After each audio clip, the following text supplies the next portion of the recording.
Hello student, welcome to study 5 6 myself Mukund. और आज मैं आपको क्लास 12 की चैप्टर 7 पढ़ाने जा रहा हूँ। सेकेंड बुक जिसका नाम है क्षेत्रीय कांचाएं। मतलब क्षेत्रीय कांचाएं मतलब कि अलग अलग स्टेट की अलग अलग जो लैंग्वेज हो गई, कल्चर हो गई, सब बताया जाता है इसमें। जैसे कि क्षेत्र, पहले पॉइंट देख लेते हैं। क्षेत्रीय दलों का उदय। भारत ने भाषा, धर्म, क्षेत्र, जाति और भौगोलिक विविधता को बनाए रखने के लिए एक लोकतांत्रिक दृष्टिकोण अपनाया। मतलब कि भाषा, धर्म, क्षेत्र, अपने भौगोलिक एक ज्योग्राफिकल विविधता, मतलब कि प्रॉपर डाइवर्सिटी के लिए एक लोकतांत्रिक डेमोक्रेसी दृष्टिकोण बनाया था, वो अपनाया है इन्होंने।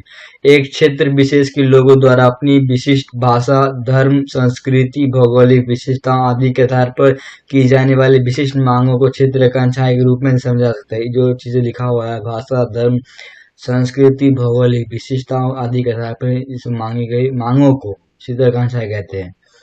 यूरोप के देशों में सांस्कृतिक विभिन्नता को राष्ट्र के लिए खतरा माना जाता है, परंतु भारत में विविधता की चुनौती से निपटने के लिए देश की आंतरिक सीमाओं का पुनर्निर्धारण किया गया है और सभी समूह के व्यक्तियों को अपनी संस्कृति बनाए रखने का अधिकार है। मतलब जो यूरोप है उनमें सांस्कृतिक विभिन्नता बनाए रखने के लिए खतरा मानते हैं, बट भारत में ऐसा कुछ नहीं है। भारत ने सन 1980 के भारत में सन 1980 के दशक को स्वायत्तता के दशक के रूप में देखा जाता है। कई बार संकीर्ण स्वास्थ्य, विदेशी प्रोत्साहन आदि के कारण क्षेत्रीयता की भावना जब अलगाव का रास्ता पकड़ लेती है, तो यह राष्ट्रीय एकता और अखंडता के लिए गंभीर चुनौती बन जाती है। मतलब भारत में सन 1980 के दशक को स्वायत्तता के दशक के रूप में जाना जाता था। स्वतः मतलब अपनी जो मांग है उसको देखने के लिए। क्षेत्रीयता के प्रमुख कारण क्षेत्रीय अखंडताएं, धार्मिक विभिन्नता, सांस्कृतिक विभिन्नता, भौगोलिक विभिन्नता, राजनीतिक स्वार्थ, असंतुलित विकास, क्षेत्रीय राजनीतिक दल इत्यादि सभी क्षेत्रीय आकांक्षाएं हैं। लोकतंत्र क्षेत्रीय आकांक्षाओं की राजनीति अभिव्यक्ति की अनुमति देता है। लोकतांत्रिक राजनीति पार्टियों और समूहों को उनकी क्षेत्रीय पहचान, आकांक्षा और विशिष्ट क्षेत्रीय समस्या के आधार पर लोगों को संबोधित करने की अनुमति देती है।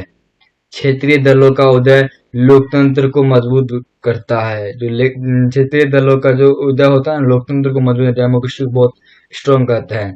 लोकतांत्रिक राजनीति का अर्थ यह भी है कि नीति निर्माण की प्रक्रिया में क्षेत्रीय मुद्दों और समस्याओं पर पर्याप्त ध्यान दिया जाएगा और समायोजन किया जाएगा। ऐसी व्यवस्था कभी कभी तनाव और समस्याओं का कारण बन सकती है। जो चीजें हैं, कभी कभी राष्ट्रीय एकता की चिंता क्षेत्रीय आवश्यकता और आकांक्षाओं पर भारी पड़ सकती है। इसलिए क्षेत्रों की शक्ति उनके अधिकारों और उनके अलग अस्तित्व के मुद्दों पर राजनीतिक संघर्ष उन राष्ट्रों के लिए आम है जो एकता बनाने और बनाए रखने की कोशिश करते हुए विविधता के समान है।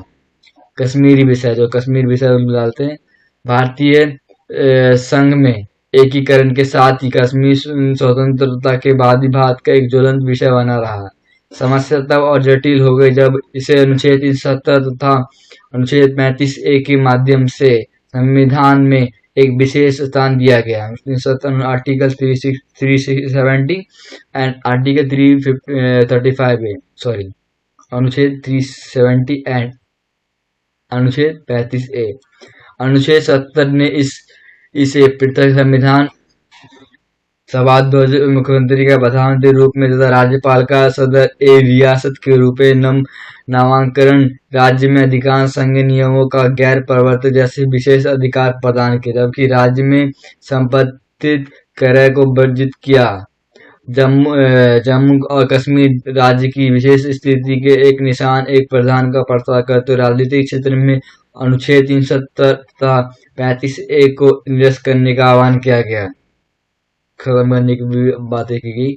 इस पृष्ठभूमि वर्तमान सरकार ने 5 अगस्त 2019 को कश्मीर से धारा 370 तथा 35A का उन्मूलन हेतु राज्यसभा में जम्मू कश्मीर पुनर्गठन विधेयक प्रस्तुत किया। लोकसभा में से विधेयक को 6 अगस्त 1900 को पारित किया। मतलब कि इसमें जो पिछली बातें थी 5 अगस्त को बात हुई, 6 अगस्त को।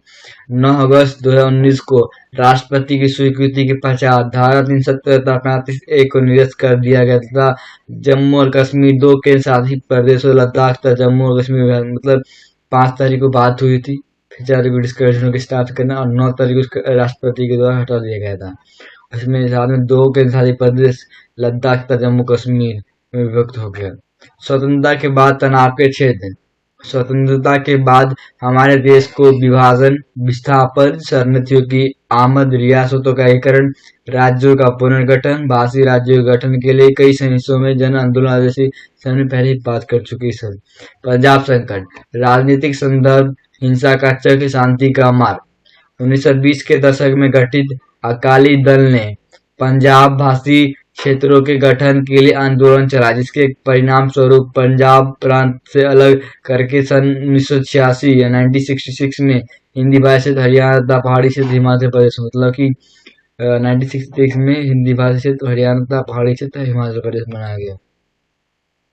1970 के दशक में अकालियों के एक तबके ने पंजाब के लिए स्वायत्तता की मांग उठाई। 70 में अकालियों ने पंजाब के लिए स्वायत्तता होनी चाहिए मांग उठाई उन्होंने। अकाली दल ने सन 1973 के आनंदपुर साहिब सम्मेलन में पंजाब के लिए अधिक स्वायत्तता की मांग उठाई। 1973 में अकाली दल ने आनंदपुर साहिब सम्मेलन में पंजाब के लिए स्वायत्तता की मांग उठाई। कुछ धार्मिक नेताओं ने स्वायत्तता सिख पहचान की मांग की और कुछ चरमपंथी और भारत से अलग होकर खालिस्तान बनाने की मांग। किसी ने कहा कि हमें खालिस्तान चाहिए, किसी ने सिख अलग पहचान